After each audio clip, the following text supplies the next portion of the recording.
Hello student. तो हम chemistry paper solution 2025 का जो कर रहे थे उसका पार्ट 3 स्टार्ट करने जा रहे हैं, क्योंकि वो वीडियो काफ़ी लंबी हो रही थी तो वन पार्ट में नहीं आ पा रही थी, इसलिए उसे टुकड़ों में हमने डिवाइड किया है। ठीक है, तो चलो स्टार्ट करते हैं पार्ट 3। ए का सेकंड, अब पहले दो रह गए। बी का फर्स्ट, अभी और आगे चलना है। सी का फोर्थ, तो आंसर आपका हो गया पहला। ठीक है, आगे चलते हैं। 64 के बाद 65 में कह रहा है ये रिएक्शन दी हुई है, इसका डेल्टा एच नेगेटिव दिया हुआ है। Which of the following diagram gives an accurate representation of the above reaction. तो आर रिएक्टेंट को रिप्रेजेंट कर रहा है, पी प्रोडक्ट को। तो जब भी इस ग्राफ में याद रखना, ये एनर्जी होती है, इस एक्सिस पर एनर्जी होती है और ये रिएक्शन प्रोग्रेस करती है, रिएक्शन प्रोग्रेस। ठीक है ना, इस टाइप से होता है। अब जब भी अगर एक्सोथर्मिक, इस एक्सिस पर एनर्जी है ना, एनर्जी ऊपर की तरफ बढ़ रही है और यहाँ पर कह रहा है कि डेल्टा एच नेगेटिव है, इसका मतलब हमेशा डेल्टा एच होता है फाइनल माइनस इनिशियल का डिफरेंस। तो H2 माइनस H1, अब H2 माइनस H1 की वैल्यू आ रही है नेगेटिव, इसका मतलब यह है कि H2 छोटा है और H1 बड़ा है। तो कभी भी ग्राफ अगर नीचे जाएगा वो एक्सोथर्मिक रिएक्शन का होगा, तो ग्राफ नीचे ही जाना है। तो यानी कि अब देखेंगे, पहली बात तो ये वाला ग्राफ नहीं होगा, क्या नहीं होगा वो देख ले रहे हैं। दूसरा, ये वाला भी नहीं होगा। अब रह गया ये और फर्स्ट। अब हमने अभी अभी आपको बताया कि डेल्टा एच बताता है फाइनल और इनिशियल के डिफरेंस को। तो ये final energy minus initial energy, इन दोनों का डिफरेंस इतना है, ये क्वेश्चन में दे रखा है। तो आंसर आपका फर्स्ट हो जाएगा, क्योंकि यहाँ पर हम फाइनल माइनस इनिशियल की वैल्यू लगाएंगे तो वो नेगेटिव में आएगी। यहाँ पर केवल वो डिफरेंस दिखा रहा है, तो इसने रिएक्टेंट में से प्रोडक्ट को दिखा दोनों का डिफरेंस बताया। मैग्नीट्यूड कैसा होगा वो यहाँ पर डेल्टा एच बता रहा है। ठीक है, क्योंकि फाइनल की एनर्जी कम है, अगर इसमें से इसको घटाएंगे, इस एक्सिस पर एनर्जी दे रखी है ना, ये इस एक्सिस पर एनर्जी दे रखी है, इसकी एनर्जी ज़्यादा है, तो अगर हम इसमें से इसे घटाएंगे तो ये पॉजिटिव आएगी, अगर इसमें से घटाएंगे तो ये नेगेटिव आएगी। तो यहाँ पर केवल मैग्नीट्यूड को दिखा रहा है, तो डेल्टा एच केवल मैग्नीट्यूड को बताता है। देखिए आंसर फर्स्ट हो जाएगा। 66 सॉल्यूशन से आया, बहुत ही सिंपल क्वेश्चन आया। मतलब क्लासिफिकेशन टाइप ऑफ सॉल्यूशन का पहला, मतलब चैप्टर की स्टार्टिंग भी नहीं करते हैं, उससे पहले स्टार्टिंग में हम टाइप ऑफ सॉल्यूशन बताते हैं, और वहीं से क्वेश्चन आ गया। ह्यूमिडिटी का मतलब सॉल्यूशन का फेज कैसा दिखता है, तो सॉल्यूशन उस फेज में दिखता है जो सॉल्वेंट का फेज होता है। फेज से मतलब स्टेट, सॉलिड, लिक्विड, गैस। तो ह्यूमिडिटी आपको पता है, ह्यूमिडिटी का मतलब है कि एयर के अंदर मॉइस्चर, मॉइस्चर मतलब वाटर। तो हमें कैसी दिखती है एयर, गैसेस फॉर्म में। तो ये किसका एग्जाम्पल है, गैस के अंदर वाटर। तो आप कह सकते हो लिक्विड इन एयर या लिक्विड इन गैस, तो ये इसका एग्जाम्पल हो गया। एलॉय क्या होते हैं, दो सॉलिड चीज का मिक्सचर होते हैं, तो सॉलिड इन सॉलिड। अमलगम क्या होता है, मरकरी के कंपाउंड को अमलगम कहते हैं। मरकरी रूम टेम्परेचर पर लिक्विड होती है, तो लिक्विड थोड़ा सा डाला जाता है, मरकरी थोड़ी सी होती है, तो ज़्यादातर मेटल होती है। तो solid, liquid in solid, amalgam क्या हो जाएगा, लिक्विड इन सॉलिड। और डस्ट पार्टिकल या स्मोक, ये सॉलिड पार्टिकल होते हैं और एयर के अंदर होते हैं, तो आप कह सकते हो सॉलिड इन गैस। तो ये सॉलिड इन गैस। तो ऑप्शन मैच कर ले रहे हैं, पहले का सेकंड, तो फर्स्ट का सेकंड ये यानी पहले दो में से, दूसरे का फर्स्ट, दूसरे का फर्स्ट, तो आपका सेकंड हो गया। ठीक है, 60 हो गया, 66 हो गया। 67 की बात करते हैं। Correct order of decreasing basic strength. Basic strength जो होती है, कितनी ज़्यादा आसानी से लॉन पेयर दे देता है वो उतना ही ज़्यादा बेसिक होता है। तो अगर लॉन पेयर कॉन्जुगेशन में पार्टिसिपेट करेगा तो वो जाएगा नहीं, और अगर नहीं करेगा तो वो आसानी से चला जाएगा। तो जो इलेक्ट्रॉन रिलीजिंग ग्रुप होते हैं वो इलेक्ट्रॉन डेंसिटी को बढ़ा देते हैं। तो जैसे पहला है N methyl aniline, N methyl aniline, तो यहाँ पर बेंजीन रिंग आ रही है और यहाँ पर एन से क्या लग रहा है, मिथाइल, ये है इसका स्ट्रक्चर। तो एक काम करते हैं, पहले इनके स्ट्रक्चर को बड़ा बड़ा बना लेना है। यहाँ पर एन मिथाइल एनिलीन, ये आपका हो गया एन मिथाइल एनिलीन। बेंजेनामीन यानी बेंजीन से ही एमीन लगा हुआ है, ये आपका हो गया बेंजेनामीन। फिर ये आपका हो गया इथेनामीन यानी कि CH3 CH2 NH2, और फिर एन इथाइल इथेनामीन, तो यहाँ पर C2H5 NH, एन से क्या लग गया इथाइल, और इथेनामीन यानी कि CH3 CH2 यानी CH2 CH3, या लिख सकते हो आप C2H5 CH2 CH3, तो एन से इथाइल इथेनामीन। अब ये सेकेंड डी वाला सबसे ज़्यादा बेसिक हो जाता है, और यहाँ पर लोन पेयर इधर से भी मिल रहा है, ये इलेक्ट्रॉन रिलीजिंग ग्रुप इधर से भी लगा हुआ है, इधर से भी लगा हुआ है, तो ये इलेक्ट्रॉन नेस्टी को सबसे ज़्यादा बढ़ा देगा, तो ये सबसे ज़्यादा बेसिक होगा, ठीक है ना। तो पहला तो ऑप्शन नहीं होगा, तो एन इथाइल इथेनामीन सबसे ज़्यादा बेसिक होगा इनमें। यहाँ पर लोन पेयर कंजुगेशन में जाएगा, ये डबल बॉन्ड सिंगल बॉन्ड बेंजीनिंग में, यहाँ पर भी लोन पेयर कंजुगेशन में जाएगा, तो ये भी नहीं होगा। और यहाँ पर ये इलेक्ट्रॉन नेस्टी को बढ़ाएगा एल्काइल ग्रुप, तो इलेक्ट्रॉन नेस्टी को यहाँ पर एक तरफ से बढ़ा रहा है, ये सबसे ज़्यादा बढ़ा रहा है, तो सबसे ज़्यादा एन इथाइल इथेनामीन सबसे ज़्यादा बेसिक होगा, एन इथाइल इथेनामीन। तो आपका एन इथाइल इथेनामीन ये है। इसके बाद हो जाएगा इथाइल एमीन, तो इथाइल इथेन एमीन, तो अब बी और सी में से रह गया। फिर एन मिथाइल एनिलीन और बेंजेनामीन, एन मिथाइल एनिलीन, तो क्योंकि यहाँ पर ये इलेक्ट्रॉन नेस्टी को बढ़ाएगा। फिर बेंजेनामीन, तो आपका आंसर हो जाएगा सी, ठीक है, क्योंकि लोन पेयर को देने की टेंडेंसी सबसे ज़्यादा किसमें होती है, जिसके पास सेकेंडरी वाला एमीन में, और जो रेजोनेंस में पार्टिसिपेट करेगा में नहीं होती है। तो ये सिंपल क्वेश्चन था। इसके बाद चलते हैं, among the following choose one with equal number of atom. तो नंबर ऑफ एटम के लिए कभी भी क्वेश्चन आता है, ये मोल कंसेप्ट से आया है, तो आप मोल बना लो, और एक मोल में कितने पार्टिकल होते हैं, एन नॉट। तो मोल बनाने का फॉर्मूला होता है नंबर ऑफ मोल निकाल लो, जिसके मोल ज़्यादा उसके मॉलिक्यूल ज़्यादा। तो पहले हम मोल बनाएंगे, मोल किसके, सोडियम कार्बोनेट के। तो सोडियम कार्बोनेट के मोल, तो मास अपॉन मोलर मास, तो इसका मास कितना है 212, मोलर मास आपको दे रखा है 106, ठीक है। तो ये सीधे सीधे 2 बार कट गया, तो ये 2 मोल किसके आ गए, सोडियम कार्बोनेट के, और इसके एक मॉलिक्यूल में कितने एटम हैं, ये मोल आ गए, ठीक है। इसके एक मोल में कितने मोल एटम हैं, तो 1 2 3 4 5 6, तो इसमें 6 इतने मोल एटम हैं, और इसमें एन नॉट से मल्टीप्लाई कर दो, तो 12 एन नॉट, ठीक है।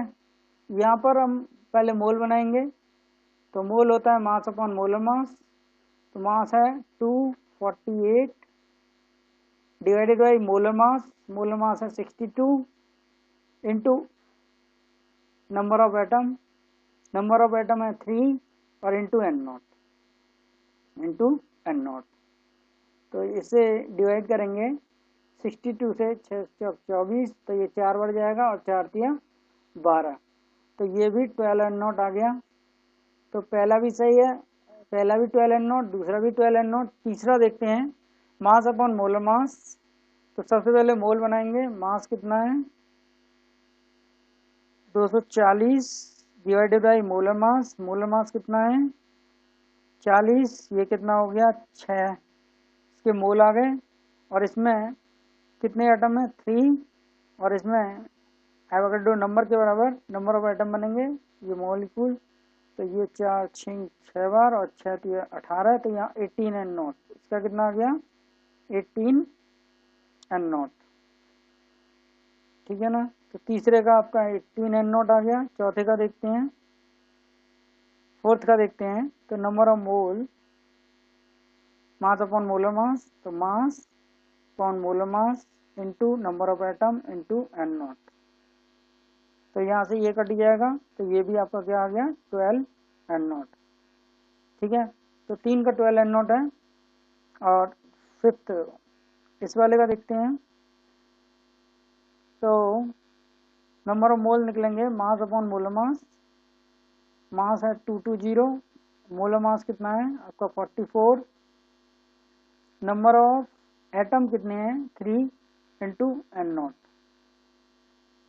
तो 44 से आप ये 5 बार जाएगा, क्योंकि 22 से 2 बार जाता और 2 से ये 10 बार जाता, तो सीधे सीधे मैंने 5 बार काट दिया, 5 के 15, तो ये आपका आ गया 15N0। तो आपका 2 का मैच नहीं कर रहा है, एक ई का नहीं कर रहा है और एक सी का नहीं कर रहा है, यानी A B and D. A B and D आपका आंसर हो जाएगा।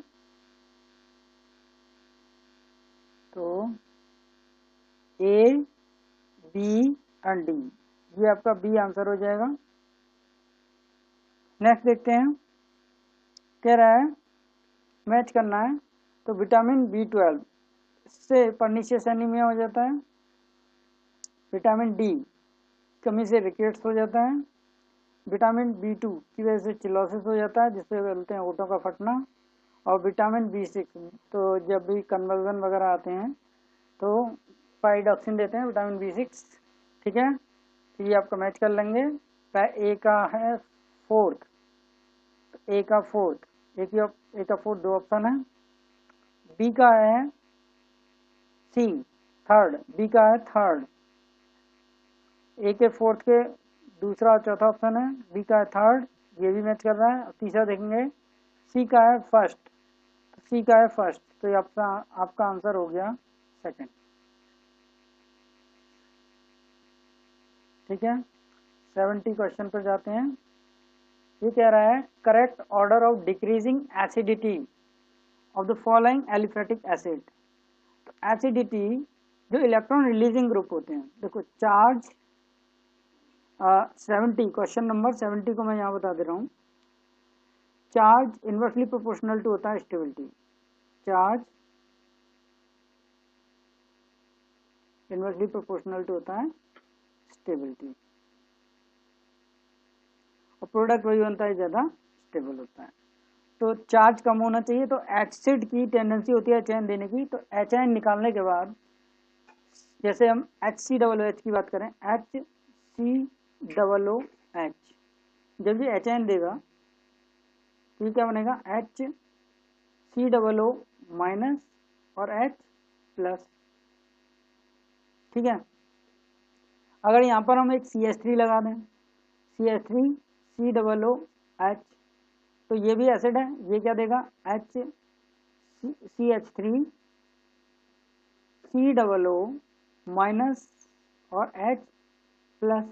तो यहाँ पर ये इलेक्ट्रॉन रिलीजिंग ग्रुप ये चार्ज को बढ़ाएगा, चार्ज ज़्यादा तो स्टेबिलिटी कम, तो ये HN देने की टेंडेंसी कम रखेगा, क्योंकि प्रोडक्ट वही बनता है जो ज़्यादा स्टेबल होता है, ये आपको याद रखना है। ठीक है ना, charge inversely proportional to stability, तो चार्ज कम तो स्टेबिलिटी ज़्यादा। तो यहाँ पर तो ये इलेक्ट्रॉन रिलीजिंग ग्रुप लग रहा है, तो ये चार्ज को क्या कर देगा बढ़ा देगा, चार्ज ज़्यादा तो स्टेबिलिटी कम, तो ये मोर, तो ये लेस। तो कोई भी चीज़ स्टेबल लेस स्टेबल होना कम चाहेगी, यानी ज़्यादा स्टेबल होना चाहेगी, तो ये वाला ज़्यादा स्टेबल है इसलिए ये आसानी से HN देगा, तो ये सबसे ज़्यादा एसिडिक होगा। तो इस जिसमें ये सबसे ज़्यादा एसिडिक है वही आंसर होगा। तो यहाँ पर देखते हैं, यहाँ पर CH3 COOH, यहाँ पर एक CH3 लग गया, यहाँ पर 2 CH3 लग गए, यहाँ पर 3 CH3 लग गए, यहाँ पर पहले 3 CH3 लगा दिए फिर 2 लगा रहा है, इसलिए आंसर ये वाला होगा ना कि CH3 आने के बाद इलेक्ट्रॉन को चार्ज को बढ़ा देंगे जिससे उसकी स्टेबिलिटी क्या हो जाएगी कम हो जाएगी। ठीक है, तो आपका आंसर क्या हो जाएगा C हो जाएगा। बात समझ में आई? ठीक है, 71 की बात करते हैं, ये सही से समझ में आ गया। यहाँ पर सभी में HN निकाल दो, यहाँ पर HN निकालोगे ये बनेगा, यहाँ पर HN निकालोगे ये बनेगा, यहाँ पर ये एक इलेक्ट्रॉन रिलीजिंग ग्रुप है, तो ये चार्ज को क्या कर देगा, बढ़ा देगा। यहाँ पर HN निकालोगे, ये बनेगा। अब यहाँ पर दो दो इलेक्ट्रॉन रिलीजिंग ग्रुप लग रहे हैं, जिसकी वजह से चार्ज थोड़ा सा ज़्यादा बढ़ जाएगा, चार्ज ज़्यादा तो स्टेबिलिटी कम। यहाँ पर तीन तीन ग्रुप लगाओगे, यहाँ H प्लस COO माइनस, अब तीन तीन CH3 ग्रुप लग रहे हैं, जिससे चार्ज बहुत ज़्यादा बढ़ जाएगा, और चार्ज ज़्यादा तो स्टेबिलिटी कम। तो आप ऐसे भी कर सकते हो, और दूसरी बात ऐसे भी कर सकते हो, सिंपली पहले तोड़ लिया सबको, H प्लस और माइनस में, ठीक है। अब प्लस माइनस में क्या होता है, अट्रैक्शन। अट्रैक्शन होता है तो ये HN को जाने नहीं देगा, तो सबसे आसानी से HN कौन जाएगा, इसका जाएगा, तो इसलिए सबसे ज़्यादा एसिडिक होगा। 71 की बात करते हैं, तो ये कह रहा है give the two given to below are two statement, ferromagnetism is considered as an extreme form of ferromagnetism. तो ये बात सही है, फेरोमैग्नेटिज्म की एक्सट्रीम फॉर्म को हम फेरोमैग्नेटिज्म कहते हैं। The number of unpaired electron in Cr+2 is, तो क्रोमियम होता है 24, जिसका कॉन्फ़िगरेशन होता है 3d4s1 और 3d5। अब क्योंकि पहले 4s से जाएंगे इलेक्ट्रॉन, देन 3d से जाएंगे, और क्योंकि Cr+2 की बात कर रहा है, तो दो इलेक्ट्रॉन निकलेंगे, तो 3d4 हो जाएगा कॉन्फ़िगरेशन, यानी कि इसमें कितने अनपेयर्ड इलेक्ट्रॉन हो गए, 1 2 3 4, तो यहाँ पर 4 अनपेयर्ड इलेक्ट्रॉन हो गए। अब ये कह रहा है Nd+3, तो उसने एटॉमिक नंबर दे रखा है 60, तो ज़ेनन होता है 54, ज़ेनन कितना होता है 54, ठीक है। तो 54 अगर हम साइड में लिख दें, तो ही नी अर कर ने एक्स रन बनाए, ठीक है, ये याद रखोगे आप। तो ये फर्स्ट ग्रुप, ये first period, second period, third period, fourth period, fifth period. Fifth period complete हो चुका है, तो फिफ्थ पीरियड कंप्लीट हो चुका है, तो अगला इलेक्ट्रॉन किस में जाएगा, 6s, तो यहाँ पर 6s2, तो ये कितना हो गया 54 के बाद 55 56, तो जनरल फार्मूला हो जाएगा 6s2। इसके बाद इलेक्ट्रॉन जाता है n-1d में, यानी कि 5d, और इसमें कितना रहता है, 0 इलेक्ट्रॉन रहता है, और फिर जाता है 4f, और 5d 0, और 4f, अब बचे हुए 4f में जाते हैं, तो 4f 4, ये हो गया 4f4। यहाँ तक बात समझ में आ रही है, 54 55 56 57 58 59 50, ठीक है, 60, तो यहाँ तक 60 हो गया। अब इलेक्ट्रॉन पहले कहाँ से निकलेंगे, पहले निकलेंगे 6s से, तो यहाँ पर हमें, क्योंकि इनकी एनर्जी में डिफरेंस बहुत कम होता है, तो जब हम आयन का इलेक्ट्रॉनिक कॉन्फ़िगरेशन लिखते हैं, Xc लिख रहा हूँ, हमें लिखना है किसका, Nd+3 का, Nd+3 का कॉन्फ़िगरेशन, Nd+3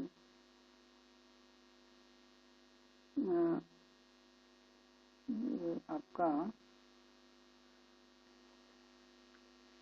तो यहाँ पर हमें 3 इलेक्ट्रॉन निकालने हैं, तो यहाँ से पहले 6s से निकलेंगे इलेक्ट्रॉन, देन 4f से, तो हमारा किसका हम देख रहे हैं, Nd+3 का, ये Nd का कॉन्फ़िगरेशन है, ये किसका है, Nd का, तो Nd+3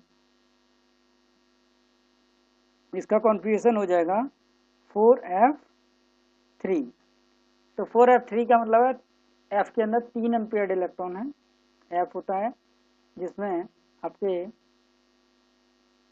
7 ऑर्बिटल होते हैं, 1 2 3 4 5 6 7, 1 2 3 4 5 6 7, ठीक है ना। तो इसमें से 3 अनपेयर्ड इलेक्ट्रॉन है, 1 2 3, ठीक है। तो इसलिए ये दोनों सही नहीं है। नंबर ऑफ अनपेयर्ड इलेक्ट्रॉन पहले में 4 है, दूसरे में 3 है, तो ये वाला गलत हो गया स्टेटमेंट और पहले वाला सही हो गया। तो आप मैच कर लेंगे। स्टेटमेंट आपका first is true but statement second is false, तो आपका आंसर हो गया थर्ड। आगे चलते हैं, क्वेश्चन नंबर 72। 72 में कह रहा है कि ये आपका आ गया 11th का पार्ट का क्वेश्चन। तो अगर आप में इसमें सभी नहीं जानते हो तो भी आप क्वेश्चन कर सकते हो, कुछ एक चीज़ जानते हो। तो ये क्लोरोफॉर्म है, ये एनिलीन है। इन दोनों को हम सिंपल डिस्टिलेशन मेथड के द्वारा सेपरेट करते हैं क्योंकि इनके बॉइलिंग पॉइंट में काफ़ी डिफरेंस होता है। तो पहले का आपका आंसर होगा 4th। फिर crude oil in petroleum industry, तो इसमें बॉइलिंग पॉइंट में कम डिफरेंस होता है तो हम फ्रैक्शनल डिस्टिलेशन यूज करते हैं, तो दूसरे का होगा 3rd, ठीक है। ग्लिसरॉल फ्रॉम स्पेंट लाइन, तो ये आपका डिस्टिलेशन अंडर रिड्यूस प्रेशर। अगर मान लो आपको 2 ऑप्शन से देखते हैं, पहले इससे होता है कि नहीं, बाकी डिस्टिलेशन अंडर रिड्यूस प्रेशर ये आपका होता है इसका डिस्टिलेशन अंडर रिड्यूस प्रेशर, क्योंकि ग्लिसरॉल ज़्यादा गर्म करने पर डिस्ट्रॉय हो जाता है, स्प्लिट हो जाता है, इसलिए उसको हम रिड्यूस प्रेशर करके उसको हम डिस्टिल करते हैं। तो तीसरे का आपका फर्स्ट हो गया, तो चौथा एक ही बचा। तो इसको एनिलीन वाटर, इन दोनों के मिक्सचर को हम स्टीम डिस्टिलेशन के द्वारा सेपरेट करते हैं, तो 4th का है 2nd। अब फिलहाल अगर मान लो किसी को 2 की नॉलेज होती तो क्या उससे क्वेश्चन हो पाता, पहले और दूसरे से देखते हैं। तो पहले का 4th, दूसरे का 3rd, दूसरे का 3rd नहीं हो पाता। तो तीसरा पहले का 4th, तो पहले 2 में से रह गया ऑप्शन, दूसरे का 3rd, पहले 2 में रह गया। अब तीसरे का ग्लिसरॉल फ्रॉम स्पेंट लाइफ, तो ये steam distillation under reduce pressure करते हैं, क्योंकि ग्लिसरॉल को ज़्यादा गर्म करते हैं तो वो ब्रेक डाउन हो जाता है, इसलिए हम डिस्टिलेशन अंडर रिड्यूस प्रेशर करते हैं। तो तीसरे का फर्स्ट हो जाएगा, तो आंसर हो गया आपका फर्स्ट। 73 क्वेश्चन है। 73 क्वेश्चन आपको दिया हुआ है और ये कह रहा है कि ये रिएक्शन दी हुई है, the backward reaction rate constant is higher than the forward reaction rate constant by factor of 2500। तो ये कह रहा है बैकवर्ड रिएक्शन रेट कांस्टेंट, ठीक है ना। तो और हमें निकालना क्या है, केपी निकालना है, तो हमें केसी चाहिए। तो केसी क्या होता है, फॉरवर्ड वेलोसिटी कांस्टेंट और बैकवर्ड वेलोसिटी कांस्टेंट, इसके रेशियो को हम केसी बोलते हैं। अब उसने क्वेश्चन में कहा है कि जो बैकवर्ड रिएक्शन रेट कांस्टेंट है वो क्या है, हायर है, और किससे, फॉरवर्ड वाले से। कितना ज़्यादा है, 2500। तो बैकवर्ड की वैल्यू हमने 2500 कर दी, पहले वाले के अगर 1 है तो इसकी 2500 है। तो केसी की वैल्यू ये हो गई। अब आप जानते हो कि केपी इक्वल टू होता है केसी इंटू आरटी की power delta N G, delta N G मतलब gases product minus gases reactant. तो ये भी गैसेस है, ये भी गैसेस है, और यहाँ पर प्रोडक्ट है 2 माइनस 1, तो डेल्टा एन जी की वैल्यू आपकी कितनी हो गई, डेल्टा एन जी हो जाएगा 2 माइनस 1 यानी कि 1। तो यानी कि डेल्टा एन जी की जगह 1 लग देंगे, तो के सी की वैल्यू हो जाएगी 1/2500, आर की वैल्यू हो जाएगी 0.0821, और टी टेम्परेचर आपका दे रखा है 1000, सिंपल टेम्परेचर दे रखा है, और इस पूरे का पावर कितना है 1। तो 1 का मतलब कुछ नहीं आता है, ठीक है ना। तो 20 से आप 20 कट कर देंगे, ठीक है ना। अब 10 से मल्टीप्लाई कर दिया। अब आपको सिंपल तरीका बताते हैं। सिंपल तरीका कर ले रहे हैं, या फिर आप सीधे सीधे आप ऊपर नीचे 4 से मल्टीप्लाई कर देंगे तो ये नीचे 100 हो जाएगा और ऊपर भी क्या हो जाएगा, कैलकुलेशन सिंपल कर रहा हूँ मैं, ऊपर और नीचे 4 से मल्टीप्लाई किया तो नीचे क्या हो गया 100 बन गया और ऊपर रह गया ये। तो आप इसे पहले इससे मल्टीप्लाई कर लीजिए और फिर 20 से पहले डेसिमल लगा दीजिए, ठीक है ना। तो पहले 10 से इसे मल्टीप्लाई करेंगे तो ये बन जाएगा 0.821 इंटू 4 और डिवाइडेड बाई 100, 4 से 4 बन जा 4, 4 2 जा 8 और 4 8 32, 32 ये 32 हो गया। 3 से पहले डेसिमल लग गया और 100 से इसे डिवाइड कर दिया तो ये आपका आंसर आ जाएगा 0.0328 और 8 को हटाएंगे 4, तो इसको हटाएंगे तो ये 0.033 आपका आंसर आ जाएगा 0.033। तो ये आपका थर्ड आंसर आ गया। 74 ये कह रहा है given below are two statement. ये कह रहा है benzene diazonium salt is prepared by the reaction of aniline with nitrous acid. तो ये एनिलीन होता है, बेंजीन के ऊपर NH2 लगा होता है, इसको हम बोलते हैं एनिलीन। इसकी नाइट्रस एसिड HNO2 के साथ रिएक्शन कह रहा है। एक्चुअली में NaNO2 और HCl के साथ रिएक्शन होती है, NaNO2 और HCl ये दोनों आपस में रिएक्ट करते हैं और ये आयन एक्सचेंज रिएक्शन हो जाती है, NaCl अलग हो जाता है HNO2। तो ये फ्रेशली प्रिपेयर्ड किया जाता है और 0 से 5 डिग्री सेल्सियस पर रिएक्शन होती है। तो ये बात बिल्कुल सही है क्योंकि it decompose easily in dry state, ठीक है, क्योंकि ये ड्राई स्टेट में इजीली डिकम्पोज हो जाता है। तो ये बात बिल्कुल सही है कि benzene diazonium salt is prepared किया जाता है reaction of aniline with nitrous acid, ठीक है, एट 0 to 5 डिग्री सेल्सियस क्योंकि it decompose easily in dry state. तो पहली बात बिल्कुल सही है। अब दूसरा कह रहा है कि insertion of iodine in the benzene ring is difficult.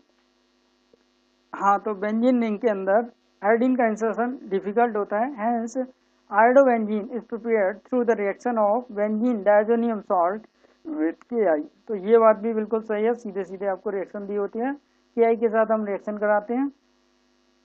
तो डाइएजोनियम सॉल्ट,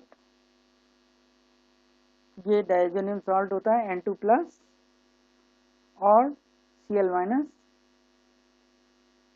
इसकी रिएक्शन हम कराते हैं KI के साथ। तो क्या हो जाता है, I यहाँ पर लग जाता है, N2 अलग हो जाता है, KCl अलग हो जाता है और ये आयोडोबेंजीन बन जाता है, आयोडोबेंजीन बन जाता है। तो ये बात भी सही है, ये बात भी सही है, दोनों बात सही है। तो both statement first and second are correct. तो ये आपका बिल्कुल सही हो गया, डायरेक्ट 12th की NCERT से क्वेश्चन आया, ठीक है। नाइट्रोजन वाले एमीन्स वाले चैप्टर से ये क्वेश्चन आया हुआ है, ठीक है। तो 70 अब बात कर ले रहे हैं 75 की। 75 इसमें क्या कह रहा है, how many product are expected from the monochlorination of following compound. अब आपको कह रहा है कि कितने इसका मोनोक्लोरिनेशन करेंगे तो कितने कंपाउंड बनेंगे, कितने प्रोडक्ट बनेंगे। तो सिंपली सी बात है, एक बार यहाँ पर Cl लग सकता है, यहाँ लगाएं यहाँ लगाएं एक ही बात है। एक तो ये हो गया, दूसरा यहाँ पर लग सकता है, तीसरा यहाँ पर लग सकता है, चौथा यहाँ पर लग सकता है। अब इसमें से 4 प्रोडक्ट तो सीधे सीधे ये आपको दिख रहे हैं। अब जिसमें कायरल कार्बन एटम होगा, कायरल कार्बन एटम जिससे 4 डिफरेंट ग्रुप लगे होंगे तो वो D और L फॉर्म और बनाएगा। तो जिससे अगर हम यहाँ पर एक बार Cl लगाते हैं तो 4 में पहले सीधे बना ले रहा हूँ, 1 2 3 4, 1 2 3 4 और यहाँ पर आपका कार्बन है। तो एक बार Cl यहाँ पर लग सकता है, 1 2 3 4, एक बार Cl यहाँ पर लग सकता है, 1 2 3 4, एक बार Cl यहाँ पर लग सकता है 1 2 3 4, और एक बार Cl यहाँ पर लग सकता है, ठीक है ना। कार्बन की लेंथ को पूरा कर लेंगे। अब यहाँ पर दो CH3 आ गए, तो यहाँ पर कोई कायरल कार्बन नहीं है। यहाँ पर दो हाइड्रोजन आ गए, तो यहाँ पर भी कोई कायरल कार्बन नहीं है। अब यहाँ पर देखेंगे तो इसमें ये कायरल कार्बन है, 4 डिफरेंट ग्रुप लग गए। 4 डिफरेंट ग्रुप लगने की वजह से ये कायरल कार्बन है। और यहाँ पर अगर हम यहाँ पर देखें तो ये CH3 है, तो यहाँ पर कायरल नहीं है, एक यहाँ पर कायरल है, ठीक है ना। अब यहाँ पर देखें तो यहाँ पर दो H हैं, तो ये तो कायरल नहीं है, ठीक है। और अगर हम तो यहाँ पर एक तो ये कायरल हो गया, ठीक। अच्छा, यहाँ पर जब हमने इस पर लगाया तो ये भी कायरल नहीं है। यहाँ पर ये कायरल नहीं है, पर ये भी कायरल नहीं है, ठीक। तो यहाँ पर ये कायरल नहीं है, बट ये कायरल है, ठीक है।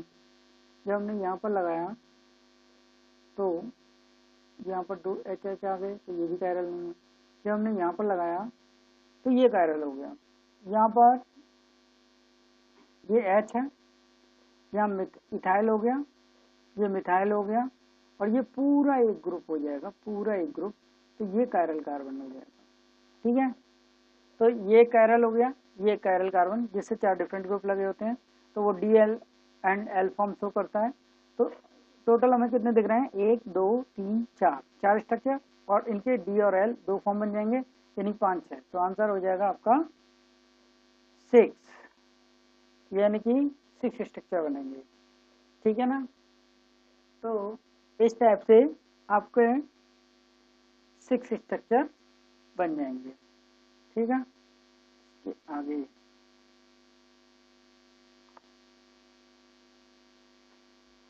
तो वीडियो अच्छी लगी हो तो चैनल को लाइक कीजिए और सब्सक्राइब कीजिए, और नेक्स्ट पार्ट देखने के लिए पार्ट 4 इससे नेक्स्ट हम डालने जाएंगे शाम को, तो उसके लिए चैनल को सब्सक्राइब कर लीजिए।